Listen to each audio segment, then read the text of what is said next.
Big Spotify login problem. Hello everyone, welcome to this channel. I'm Emily and I'm here to help you out today. So without any delay, let's get started.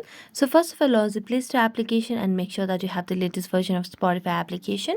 As you can see on the screen, there's no option of update over here, which means we have the latest version of Spotify application. So we're going to go back and then tap on the Spotify application to open it. As you do that, here you can see the email and the username and password option over here. Now before that, what you can simply do is make a long press on Spotify and then tap on app info. As you do that, you'll be able to see the option of clear data at the bottom right corner of the screen. Then tap on clear cache and then tap on OK. Then go to the app permissions over here and make sure that you toggle on all the required options such as camera, files and media. So go to each and every option and give that access. After that, you can just go back and launch the Spotify application and then enter your login credentials and you'll be able to fix your Spotify login issue. So thank you so much for watching this video. See you next time.